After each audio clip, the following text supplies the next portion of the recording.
ನನ್ನನ್ನು ಸೂತ ಕುಲದಲ್ಲಿ ಹೇಗೆ ಜನಿಸಿದೆ ತಂದೆ?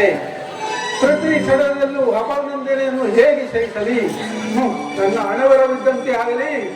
ನನ್ನ ಮಿತ್ರನಾದ ದುರ್ಯೋಧನನಿಗೆ ಹೋಗಿ ಪಾಂಡವರ ವಿಚಾರವನ್ನು ತಿಳಿಸುವನು.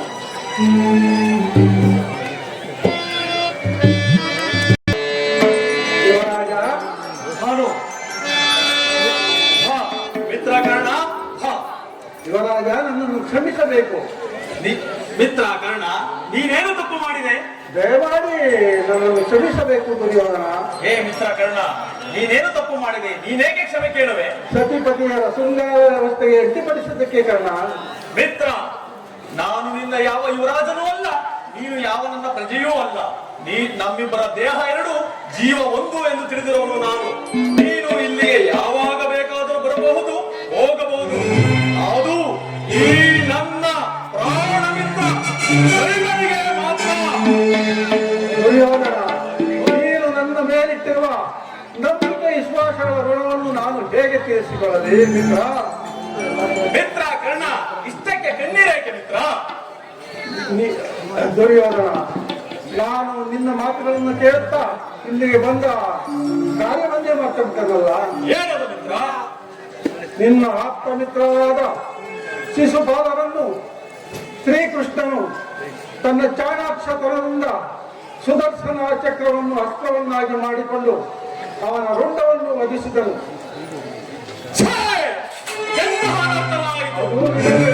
ಅದು ನಿನಗೂ ಗೊತ್ತು. ಈಗ ಅದೇ ಯದುಪತಿಯು ತನ್ನ ಭೀಮನಿಂದ ಜರಾಸಂಧರನ್ನು ವಧಿಸಿದ್ದಾನೆ. ಎಲ್ಲಿ ನೋಡಿದರೂ ಪಾಂಡವರ ಜಯಘೋಷ ಮೊಳಗುತ್ತಿದೆ ಮಿತ್ರ.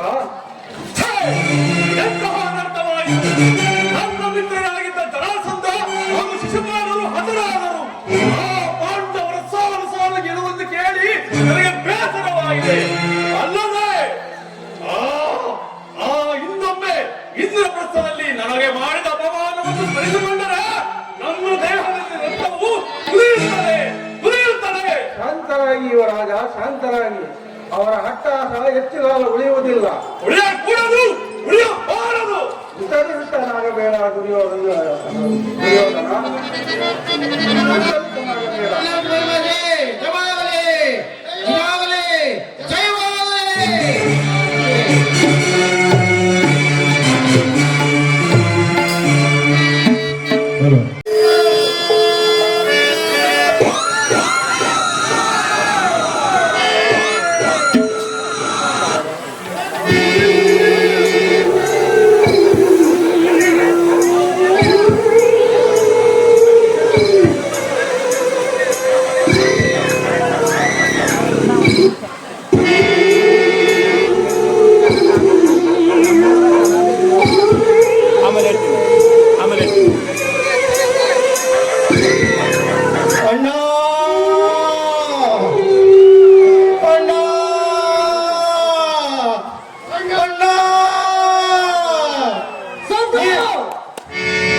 ಈ ಶೌವಲರಾಜ ಶಕುನಿ ಆಶ್ವಾಸನೆಗಳನ್ನು ಅಲ್ಲಗೆಳೆದು ಅಪಮಾನಿಸಿ ಅವಹೇಳನ ಮಾಡುತ್ತಿರುವ ಹಲವು ಮರಳುಗಳೇ, ಅಣ್ಣ, ನಮಗೆ ಕೊಟ್ಟ ಶಪಥವನ್ನು ಮರೆತೆಯೇ ಅಣ್ಣ?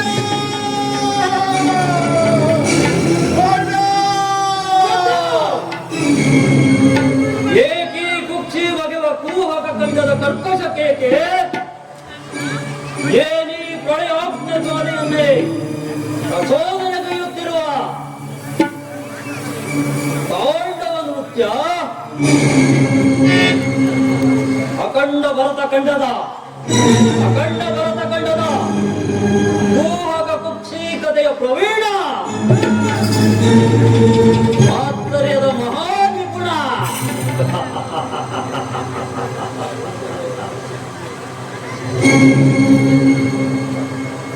ಈ ಶೌಬರ ರಾಜ ಶಕುನಿಯೊಡನೆ ನಿಮ್ಮಗಳ ಸರಸ ಸಲ್ಲಾಪ ಸಲ್ಲದು.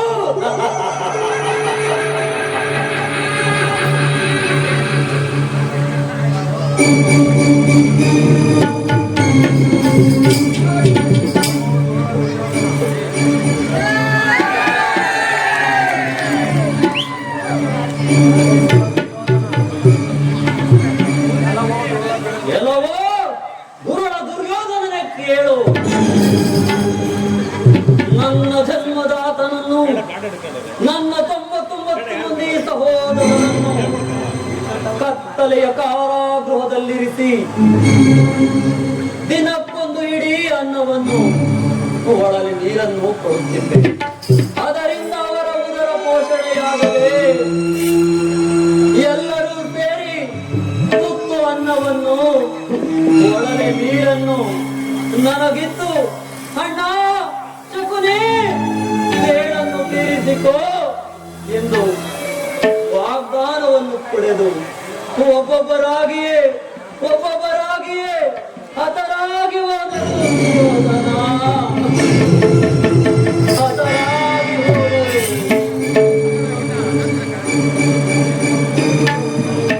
ಈಗ ನನ್ನ ಹೃದಯದಲ್ಲಿ ಸೇಡಿನ ಜ್ವಾಲೆಯು ದಗದಗನೆ ಹೊತ್ತಿ ಉರಿಯುತ್ತಿದೆ.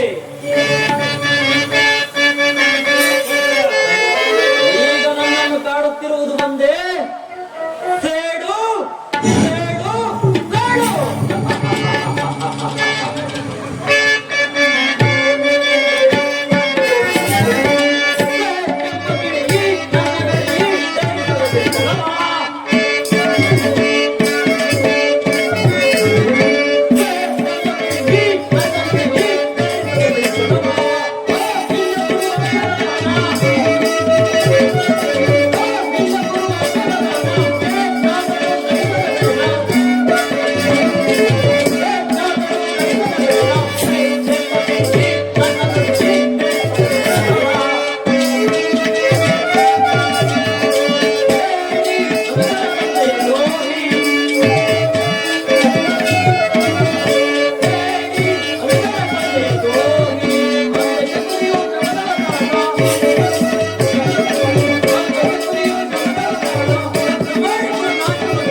ನನ್ನ 99 ಮಂದಿ ಸಹೋದರರನ್ನು ಅನ್ನ ನೀರಿಲ್ಲದೆ ಹೇಗೆ ನರಳಿಸಿ ಸಾಯಿಸಿದೆವು, ಹಾಗೆ ನಿನ್ನನ್ನು, ನಿನ್ನ 99 ಮಂದಿ ಸಹೋದರರನ್ನು, ಇಡೀ ಕುರುಕುಲವನ್ನೇ ನಿರ್ನಾಮ ಮಾಡುತ್ತೇನೆ.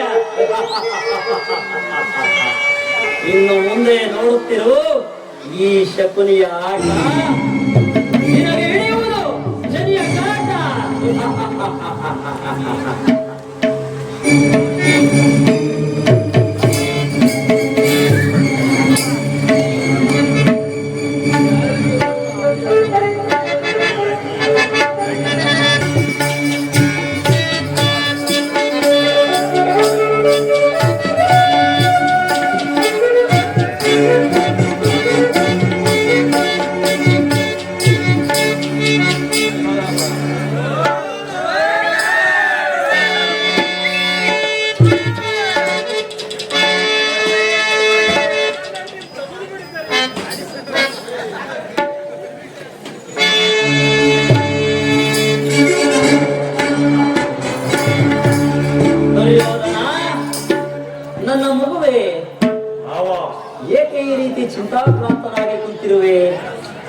ಏನಾಯಿತು ನನ್ನ ಮಗುವೆ?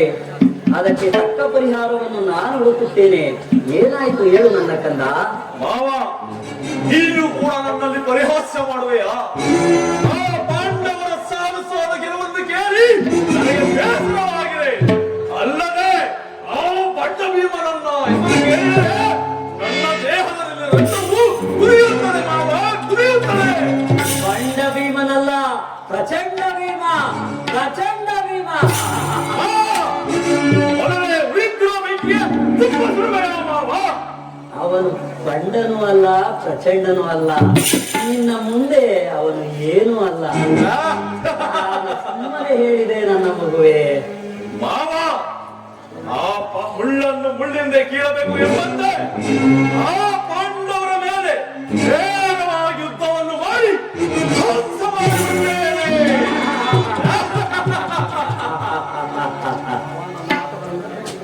ಶಕುನಿ ಮಾವ, ನನ್ನ ಮಾತುಗಳನ್ನು ಕೇಳಿದರೆ ನಿನಗೆ ಅಲ್ಲವೇ ಮಾವ?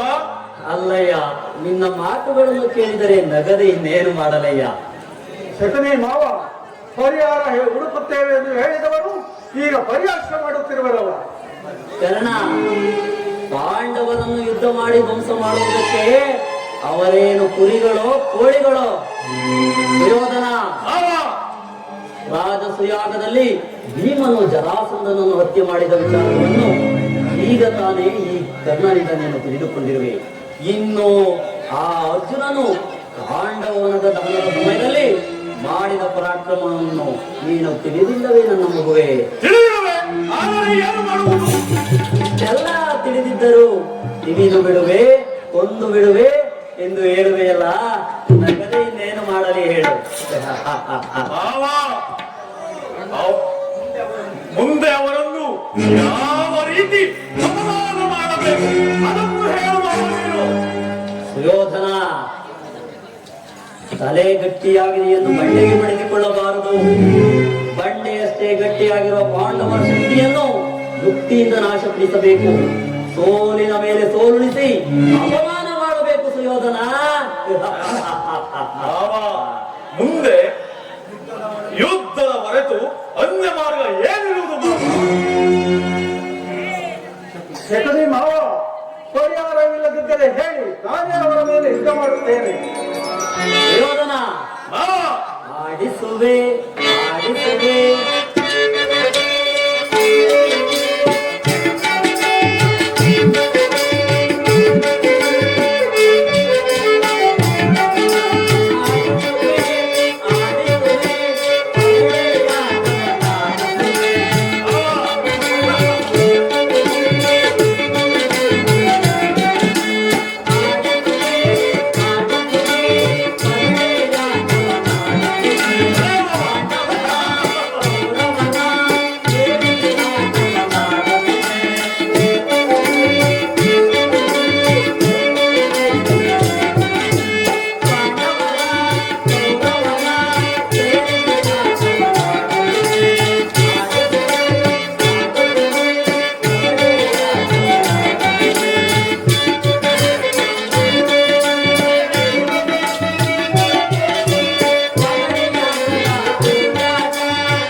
ಗಡಿಯಾಟಕ್ಕೆ ಆಹ್ವಾನಿಸಬೇಕು.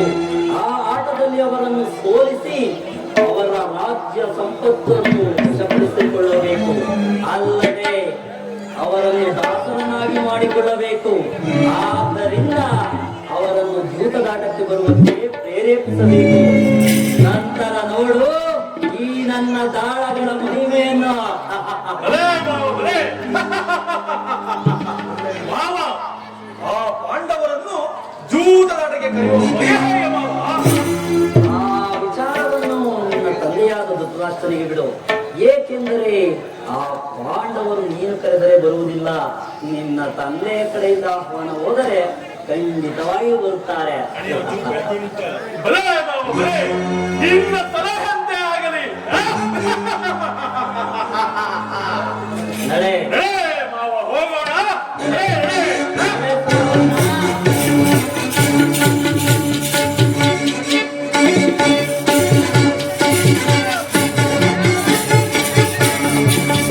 ನಡೆ ನಡೆ ಸುಯೋಧನ ನಡೆ. ಪೂರೈಸುವೆನು ನಿನ್ನ ತೊಡೆ. ಅದಕ್ಕಾಗಿ ಸಿದ್ಧಪಡಿಸುವಿರು ಪಾಂಡವರ ಪಡೆ. ಈಗ ನನ್ನ ನಡೆ ತೇರಿನ ಕಡೆ.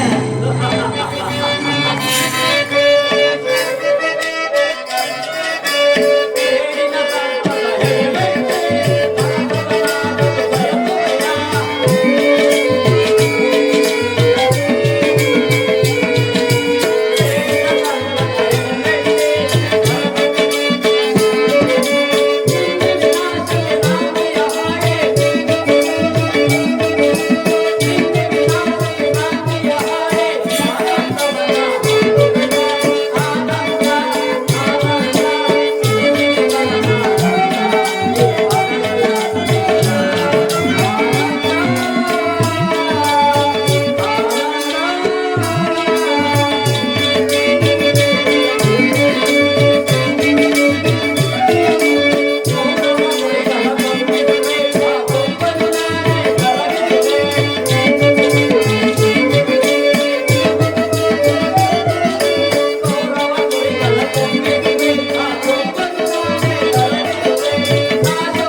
ಶ್ರೀಹರಿ, ಕೇಶವ, ಗೋವಿಂದ, ಗೋಪಾಲ ಹಿಂದಿನ ನೂರಾರು ನಾಮಗಳಿಂದ ಭೂಲೋಕದಲ್ಲಿರುವ ಸದ್ಭಕ್ತರು ಪೂಜಿಸುವರು.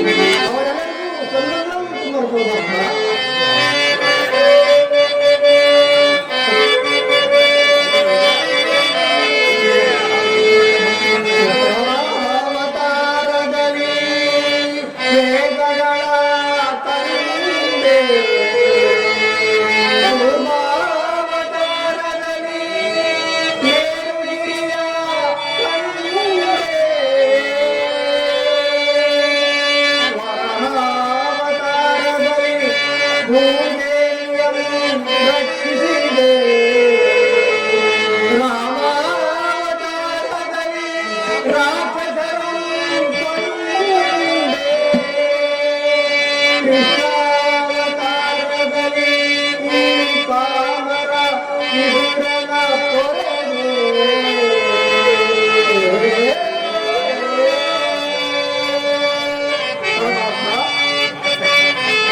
ಪರಮಾತ್ಮ ಶ್ರೀಕೃಷ್ಣ ಶ್ರೀಹರಿ ನಾರಾಯಣ ಕಾಪಾಡು ಕಾಪಾಡು.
ಅಣ್ಣನಾದ ಧೃತರಾಷ್ಟ್ರನು ನನ್ನನ್ನು ಆ ಸ್ಥಾನಕ್ಕೆ ಹೇಳಿದರು. ಪಾಂಡವರಿಗೆ ಯಾವಕ್ಕ ಸಂಕಟ ಒದಗಿರುವುದು ಆ ಪರಮಾತ್ಮನೇ ಬಂದ. ಇರಲಿ, ನಾನಿನ್ನು ಆ ಸ್ಥಾನಕ್ಕೆ ಹೋಗಿ ಬರುತ್ತೇನೆ. ರಾಮನು ಸಹೋದರ ವಿದುರ, ನಿನಗೆ ಮಂಗಳವಾಗಲಿ. ಈ ಪೀಠದಲ್ಲಿ ಕೂತು ಅಗ್ರಜ, ನನ್ನನ್ನು ಇಷ್ಟು ಅವಸರವಾಗಿ ಬರಹೇಳದ ಕಾರಣವೇನು? ಸಹೋದರ ವಿದುರ, ದುರ್ಯೋಧನನ ಜನನ ಕಾಲದಲ್ಲಿ ಅವನು ಅಪಶಕುನ ಸಿದ್ಧವೆಂದು ಹೇಳಿದ್ದೇನೆ. ಅವನನ್ನು ತ್ಯಜಿಸಿಬಿಡಿ ಎಂದು ನನಗೆ ಮುನ್ನೆಚ್ಚರಿಕೆಯ ಸೂಚನೆಯನ್ನು ನೀಡಿದ್ದೆ. ಆದರೆ ನಾನು ನಿನ್ನ ಮಾತನ್ನು ನಂಬಲಿಲ್ಲ.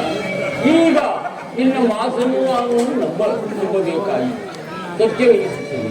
ಆದರೆ ದುರ್ಯೋಧನ ಜನನವಾದಾಗ ಅವನನ್ನು ತ್ಯಜಿಸಿದರೆ ಒಳ್ಳೆಯದಾಗುತ್ತಿತ್ತು. ಅಗ್ರಜ, ಈಗ ಆಗದ್ದಾದರೂ ಏನು ಅಗ್ರಜ? ಈಗ ನಾನು ಸಂಕಟದಲ್ಲಿ ಸಿಲುಕಿದ್ದೇನೆ ವಿದುರ. ಏನು ಮಾಡಬಹುದು? ಪಾಂಡವರು ನನ್ನ ತಮ್ಮನ ಮಕ್ಕಳು. ಅವರನ್ನು ಕುತಂತ್ರದ ಜಾಲದಲ್ಲಿ ಸಿಲುಕಿಸಿ ಅವರನ್ನು ಕುತಂತ್ರದ ಜಾಲದಲ್ಲಿ ಸಿಲುಕಿಸಿ ಅವರ ದೋಷಜಾಟಕ್ಕೆ ಕರೆಯಲು ಆಹ್ವಾನ ಒತ್ತಾಯ ಮಾಡುತ್ತಿದ್ದೇನೆ. ಏನು ಮಾಡುವುದು? ಅಗ್ರಜ ಅಗ್ರಜ ದುರ್ಯೋಧನ ಮತ್ತು ಚೈತನ್ಯ ಇಬ್ಬರು ಸೇರಿ ಈ ಕುತಂತ್ರವನ್ನು ಹೂಡಿರಬೇಕು. ಪಾಂಡವರು ನನ್ನ ತಮ್ಮನ ಮಕ್ಕಳು. ಅವರನ್ನು ದೂತದಾಟಕ್ಕೆ ಕುತಂತ್ರದ ಜಾಲದಲ್ಲಿ ಸಿಲುಕಿಸಲು ನನಗೆ ಇಷ್ಟವಿಲ್ಲ. ಇದಕ್ಕೆ ಏನಾದರೂ ಪರಿಹಾರವನ್ನು ಹುಡುಕಿಕೊಡು ಸಹೋದರ. ಅಗ್ರಜ ವಿಧಿಯಾಟವನ್ನು ಯಾರಿಂದಲೂ ಬದಲಾಯಿಸಲು ಸಾಧ್ಯವಿಲ್ಲ ಅಲ್ಲವೇ? ಹಾಗಾದರೆ ಪಗಡಿ ಆಟ ನಡೆಯಲೇಬೇಕೆ? ಅನ್ಯ ಮಾರ್ಗವಿಲ್ಲದೆ ಸಹೋದರ. ಮಹಾರಾಜ ಆ ಧರ್ಮರಾಯನಿಗೆ ಯುದ್ಧದಾಟಕ್ಕೆ ಆಹ್ವಾನ ನೀಡದೆ ಹೋದರೆ ಆ ಶಕುನಿ ಮತ್ತು ದುರ್ಯೋಧನ ಇಬ್ಬರು ಸೇರಿ ಇದಕ್ಕಿಂತ ಅಪಾಯಕಾರಿಯಾದ ಮತ್ತೊಂದು ಕುತಂತ್ರವನ್ನು ಹೂಡುವ. ಆದ್ದರಿಂದ ಪಾಂಡವರನ್ನು ಯುದ್ಧದಾಟಕ್ಕೆ ಕರೆಯುವುದು ಉತ್ತಮ ಅಲ್ಲವೇ ಮಹಾರಾಜ? ಇದೆಂತಹ ವಿಧಿಯಾಟ! ನನ್ನ ತಮ್ಮ ಪಾಂಡುರಾಜನು ಸ್ವರ್ಗಸ್ಥರಾಗುವ ಮೊದಲು ನಾನೇ ವಿಧಿವಶನಾಗಬೇಕು. ಅಯ್ಯೋ, ನಾನೇನು ಮಾಡಲಿ ಮಹಾರಾಜ? ಮಿಂಚಿ ಹೋದ ಫಲಕ್ಕೆ ಚಿಂತಿಸಿ ಫಲವೇ? ಈಗ ಚಿಂತಿಸಿ ಫಲವಿಲ್ಲ. ದಯವಿಟ್ಟು ನನ್ನನ್ನು ಈ ಚಿಂತಿಸಿ ಫಲವಿಲ್ಲ. ಆದ್ದರಿಂದ ನಾನು ಕ್ಷಮಿಸಿ. ಇದರ ಆ ಪರಮಾತ್ಮನ ಇಚ್ಛೆ ಇದ್ದಂತಾಗಲಿ ಪಾಂಡವರನ್ನು ಪಗಡಿ ಆಟಕ್ಕೆ ಆಹ್ವಾನ ನೀಡು. ನಮ್ಮ ಅಪ್ಪಣೆ ಅಂತಾಗಲಿ ಮಹಾರಾಜ.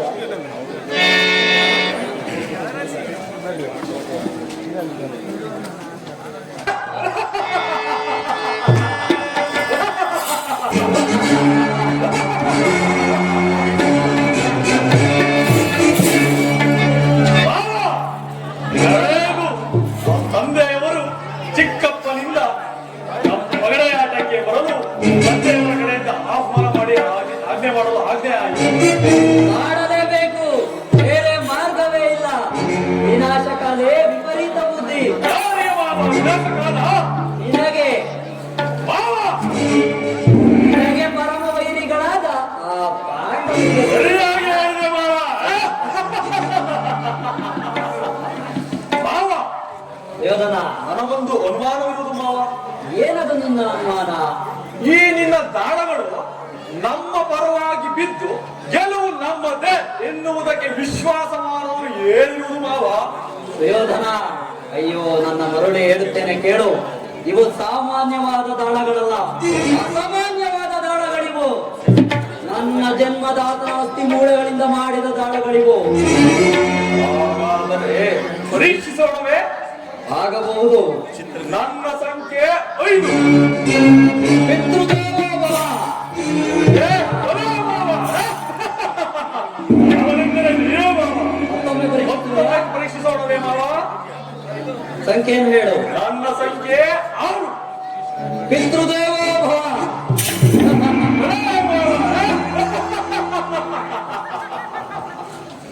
ಮಾವ ಯೋಧನ, ನಿನ್ನ ದಾಳಗಳ ಮಹಿಮೆಯನ್ನು ಕಂಡದಾಯಿತು. ಈಗ